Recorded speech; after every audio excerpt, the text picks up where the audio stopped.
नमस्कार साथियों, स्वागत है आपका एजुकेशन अड्डा चैनल पर। तो कैसे हैं आप सभी? आशा करता हूं अच्छे होंगे, शानदार होंगे, क्योंकि मैं तो इमेजिन कर सकता हूं हम डायरेक्टली कनेक्टेड तो नहीं हैं, लेकिन इनडायरेक्टली हम कनेक्टेड ज़रूर हैं। तो मैं इमेजिन कर सकता हूं कि आप अच्छे हैं, शानदार हैं, पढ़ाई अच्छे से कर रहे हैं और मुस्कुरा रहे हैं। तो आज का सेशन स्टार्ट करते हैं। आज हम वो स्टार्ट करने जा रहे हैं जो आपके लिए बहुत बहुत इंपॉर्टेंट है। सर इतना क्या इंपॉर्टेंट है? हम आज स्टार्ट करेंगे प्रीवियस ईयर क्वेश्चन, जो टॉपिक वाइज मैं आपको यहाँ पे करवाऊंगा। ये इतने इंपॉर्टेंट क्यों हैं? ये इतने इंपॉर्टेंट तो है क्योंकि हम एक्चुअली क्या करते हैं, पढ़ते जाते हैं, पढ़ते जाते हैं, पढ़ते जाते हैं, और जब पढ़ के सिलेबस खत्म होने को आता है तब हम देखते हैं कि क्या क्वेश्चन आ रहे हैं, कैसे आ रहे हैं। तो तब हमसे वो क्वेश्चन सोल्व नहीं होते और तब पता लगता है यार पढ़ा क्या और आ क्या रहा है। तो बीच में जो गैप है ना इस चीज़ के, हमने पढ़ा क्या और एग्जाम में आ क्या रहा है, तो इन दोनों के बीच में जो गैप है ना वो खत्म करेंगे ये पीवाई के क्वेश्चन आपके लिए। ये गैप हमें खत्म करना है। हमें उस डायरेक्शन के अंदर पढ़ना है जो हमारे क्वेश्चन सोल्व हुए। हमें उस डायरेक्शन के अंदर पढ़ना है कि हमें एग्जाम में क्वेश्चन मिले उसमें से। तो ये पता करने के लिए या अपनी तैयारी को मूल्यांकन करने के लिए भी हमारी तैयारी कैसी है, हमने जो पढ़ा है क्या वो उसमें से आ रहा है, हम सही डायरेक्शन में चल रहे हैं, क्या हमारी तैयारी और मजबूत करने की ज़रूरत है या नहीं है, क्या हमारे में कमी है, क्या हमारे में कमी नहीं है। तो ये सारी चीज़ें किससे पता लगेगी? ये इससे पता लगेगी प्रीवियस ईयर क्वेश्चन से। तो हम यहाँ पे टॉपिक वाइज आपको करवाएंगे। एक क्वेश्चन के जरिए मैं आपको बताऊंगा 3 से लेके 4 क्वेश्चन। इससे क्या होगा, हम मैक्सिमम क्वेश्चन कवर कर पाएंगे। तो स्टार्ट करते हैं आज का सेशन। देखिए, भारतीय संविधान के किस अनुच्छेद के अंतर्गत राज्यपाल राजस्थान के महाधिवक्ता की नियुक्ति करते हैं? पता नहीं क्या आपको? बिल्कुल इजी क्वेश्चन है ये। तो कहाँ आया हुआ है? देखो, पुलिस 2018 पुलिस के एग्जाम में आया हुआ है। कितना इजी क्वेश्चन है, बताओ क्या होगा इसका आंसर? 153, 163, 166, 165। अपनी कॉपी में नोट कीजिए भी इसका आंसर क्या हो सकता है। फिर बाद में आप चेक करना कि आपने सही बताया या गलत बताया है। 153 के अंदर क्या पढ़ा था अपनों ने? 153 आर्टिकल के अंदर अपनों ने याद किया था कि राज्यों के राज्यपाल के बारे में लिखा हुआ है। आपको याद हो तो मैंने समझाया था, आपको आर्टिकल याद करवाए थे मैंने। तो राज्यों के राज्यपाल के बारे में कहा लिखा हुआ है 153 के अंदर? 2 राज्यों का एक राज्यपाल हो सकता है, जो बाद में संविधान संशोधन के कारण हुआ था, वो भी 153 के अंदर लिखा हुआ है। उसके बाद 163 के अंदर क्या लिखा हुआ है? 163 के अंदर लिखा हुआ है राज्यपाल की हेल्प करने के लिए एक मंत्री परिषद होनी चाहिए, यानी कि मंत्री परिषद का प्रावधान कहाँ लिखा हुआ है? 163 के अंदर। याद आ रहा है कुछ कुछ? क्या मंत्री परिषद, ये सब आर्टिकल याद करवाए हुए हैं आपको। मंत्री परिषद का प्रावधान 166 के अंदर क्या लिखा हुआ है? 166 के अंदर लिखा है कार्य का संचालन, जो राजस्थान सरकार की कार्य का संचालन या राज्य सरकार की कार्य का संचालन, इसके बारे में लिखा हुआ है 166 के अंदर। बताओ इसमें से कोई आंसर हो सकता है? नहीं सर, इसमें से कोई आंसर नहीं बन रहा ना। तो 153 भी गलत हो गया, 163 भी गलत हो गया, 166 भी गलत हो गया। तो राइट आंसर कौन सा होगा इसके अंदर? 165। 165 में क्या लिखा हुआ है? महाधिवक्ता के बारे में जितना कुछ भी लिखा हुआ है वो 165 आर्टिकल में लिखा हुआ है। याद रह जाएगा। 165 आर्टिकल के अंदर क्या लिखा हुआ है? महाधिवक्ता की नियुक्ति के बारे में लिखा हुआ है। कौन करेगा? राज्यपाल करेगा। ये लो जी, ये क्लियर है। नेक्स्ट क्वेश्चन देखो, राजस्थान में जब आखिरी बार राष्ट्रपति शासन लगाया गया, यहाँ के राज्यपाल कौन थे? ये भी इजी क्वेश्चन है, आपको याद करवाया था, ध्यान है आपको? 67 77 80 92, 67 77 80 92 याद करवाया था ना आपको क्लास के अंदर। 4 बार राष्ट्रपति शासन लगा था, चौथी बार जब राष्ट्रपति शासन लगा था तब राज्यपाल कौन थे?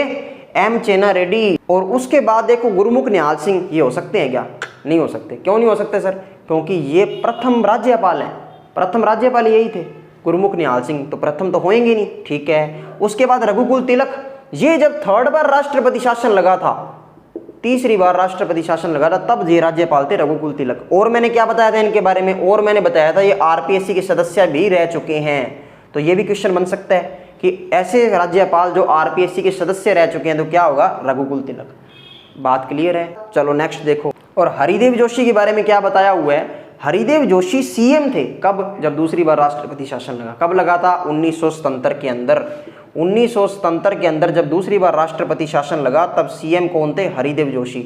उसके बाद एक और बात बताई थी, इन्होंने संभागीय व्यवस्था पुनः प्रारंभ की थी। एक और बात बताई थी भी हरिदेव जोशी ने एक बार भी अपना कार्यकाल पूरा नहीं किया। तो बातें इंपॉर्टेंट है, ध्यान रख लेना। उसके बाद राज्य महाधिवक्ता व आरपीएससी के अध्यक्ष व सदस्यों की नियुक्ति कौन करता है? तो कब आया हुआ है ये? सेकंड ग्रेड के अंदर आया हुआ है, देख लो, आरपीएससी सेकंड ग्रेड के एग्जाम के अंदर आया हुआ है। कितना इंपॉर्टेंट क्वेश्चन है। अब राज्य महाधिवक्ता अभी अपने करके गए हैं, महाधिवक्ता के बारे में कौन करता है नियुक्ति? राज्यपाल। अब यहाँ से आपको आंसर तो पता लग गया होगा कि इसका राज्यपाल होगा, और कोई हो ही नहीं सकता, क्योंकि और कोई ऑप्शन के अंदर बनता ही नहीं है, सिर्फ राज्यपाल ही हो सकता है। लेकिन अब अगर अकेला ऐसे पूछ ले कि आरपीएससी की अध्यक्ष व सदस्यों की नियुक्ति, फिर भी राज्यपाल ही होगा। कार्यपालिका शक्ति के अंदर आपको पढ़ाया हुआ है मैंने, कार्यपालिका शक्ति के अंदर जितनी भी नियुक्तियां वो सारी की सारी आएगी।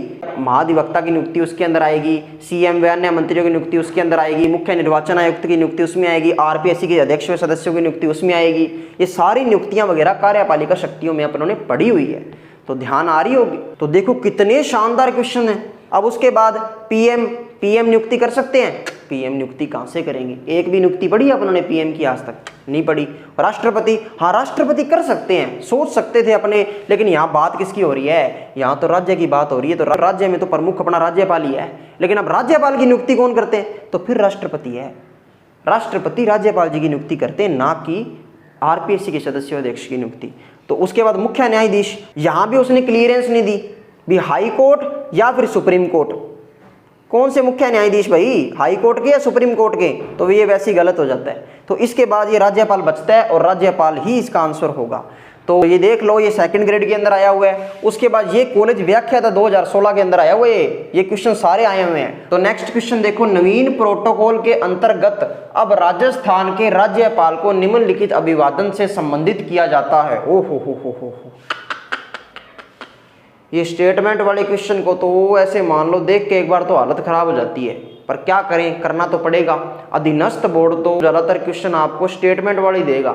जियोग्राफी के अंदर मुश्किल से मुझे नहीं लगता कि कोई सीधा सीधा क्वेश्चन पूछा हो अधीनस्थ बोर्ड ने, स्टेटमेंट वाला ही क्वेश्चन पूछते हैं अधीनस्थ बोर्ड।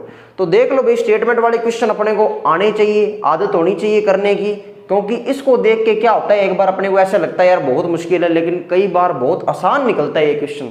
तो देखते हैं बाकी कैसा होता है क्वेश्चन। इसमें क्या पूछा गया है? राज्यपाल को बुलाने से संबंधित है, यानी कि ऐसे रिस्पेक्टफुल नाम दिया गया है। वे बताओ, इंग्लिश में ये कहते थे, हिंदी में ये कहते थे। तो ये पुरानी बातें हैं, बहुत डीपली क्वेश्चन पूछा सेकंड ग्रेड के अंदर, 2017 के अंदर आया हुआ है क्वेश्चन। तो देखते हैं इसके अंदर ऑप्शन कौन कौन से हैं। इंग्लिश मोस्ट ऑनरेबल, हिंदी में अति सम्मानीय। दूसरा ऑप्शन है इंग्लिश हिज और हर रॉयल हाइनेस, हिंदी महाराजाधिराज, क्या बात है। इंग्लिश ऑनरेबल, हिंदी में माननीय राज्यपाल या फिर राज्यपाल महोदय। इंग्लिश में हिज और एक्सीलेंसी, हिंदी में महामहिम। बहुत जबरदस्त शब्द है ये, तो बहुत हैवी शब्द है। मतलब ऐसे नहीं थे क्या पुराने जमाने में चलते थे, माननीय महाराजा परमेश्वर जी पधार रहे हैं, ऐसे हैवी शब्द यूज होते थे पहले। रिस्पेक्ट देने के लिए हैवी शब्द लगाने पड़ते हैं। अब आपने देखा होगा हिस्ट्री के अंदर, चाहे महाराणा कुंभा पढ़ लो, चाहे महाराणा सांगा पढ़ लो, चाहे महाराणा प्रताप पढ़ लो, बप्पा रावल पढ़ लो, तो बप्पा क्या है? बप्पा उपाधि तो है। तो ये सारों ने कहीं ना कहीं उपाधि धारण कर रखी है। तो पहले क्या उपाधियां ऐसी चलती थी, एक तरीके से ये भी उपाधि है। अब इसमें राइट आंसर कौन सा होगा? देखो समझो, 2014 से पहले, 2014 से तो पहले क्या था सिस्टम, ये शब्द यूज में लिया जाता था। इंग्लिश में तो कहते थे हिज और हर एक्सीलेंसी, और हिंदी में कहते थे महामहिम। महामहिम राज्यपाल जी को कहते थे। लेकिन अब 2014 के बाद ये शब्द हटा दिया गया है। ठीक है, अब कौन सा रखा है फिर? तो 2014 के बाद अब कौन सा यूज होता है शब्द? अब ये यूज होता है, सी ऑप्शन इसका सही है। यानी कि इंग्लिश में तो कहेंगे ऑनरेबल, और हिंदी में कहेंगे माननीय राज्यपाल जी या फिर राज्यपाल महोदय। अब देखो कितना शानदार क्वेश्चन है, कितना अच्छा क्वेश्चन है।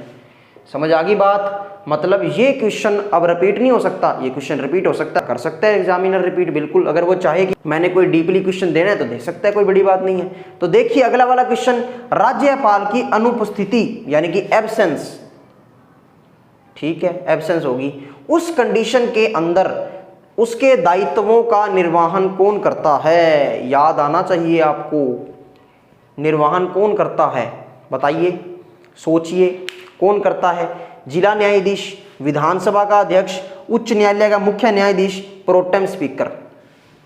ये वैसे तो देखा जाए तो राष्ट्रपति द्वारा निर्धारित होता है, यानी कि राष्ट्रपति डिसाइड करेगा। मैंने आपको पढ़ाया हुआ है कि आकस्मिकता निधि कई बार आ जाती है इमरजेंसी के वक्त, जब राज्यपाल एब्सेंट होते हैं, तो उस कंडीशन के अंदर किसको मैं राज्यपाल की सीट पे बिठाऊं? तो वो राष्ट्रपति जी डिसाइड करेंगे, उनके द्वारा डिसाइड होता है। लेकिन अब फिर भी अगर ऑप्शन में देखें तो ऑप्शन में तो है ही नहीं। अब बताओ क्या करें, करें तो करें क्या, जिए तो जिए कैसे, बताओ क्या होगा। जिला न्यायाधीश हो सकता है? नहीं हो सकता। विधानसभा का अध्यक्ष होएगा? सीधा ही विधानसभा का अध्यक्ष तो कट मार दो। क्यों? क्योंकि आप राज्यपाल की सीट पर बिठा रहे हो। राज्यपाल की सीट पर बिठाने का मतलब ये है भी आपने ये भी पढ़ा होगा कि जो न्यायपालिका है और जो विधायिका है उनका पृथक्करण होता है, यानी कि वो अपना अपना काम करते हैं, एक दूसरे के काम में हस्तक्षेप नहीं कर सकते। ये आपने पढ़ा होगा। तो उस हिसाब से देखो, आप प्रोटेम स्पीकर हो सकता है? प्रोटेम स्पीकर तो वो होता है जो शपथ दिलाता है सारे विधायकों को, वो होता है प्रोटेम स्पीकर। कौन थे pro tem speaker? Gulab Chand Kataria, present के अंदर, ध्यान रहना चाहिए, ठीक है। उसके बाद जिला न्यायाधीश, जिला न्यायाधीश हो सकता है? जिला न्यायाधीश कहां से हो जाएंगे बताओ। उसके बाद विधानसभा का अध्यक्ष, अध्यक्ष बैठ सकता है? ये तो खुद एक विधायक हो गया, किसका भाग हो गया? विधायिका का। तो अभी तो मैंने बोला कि पृथक्करण होना चाहिए, तो फिर ये हो सकता है? ये भी नहीं हो सकता। तो कौन सा ऑप्शन बचा? तो उच्च न्यायालय का मुख्य न्यायाधीश, यानी कि ये ऑप्शन होगा। ये ऑप्शन अपने को टिक करना पड़ेगा। इसको ही राष्ट्रपति चूज कर सकता है इस ऑप्शन के हिसाब से। तो आपको आंसर भी कौन सा करना पड़ेगा? उच्च न्यायालय का मुख्य न्यायाधीश।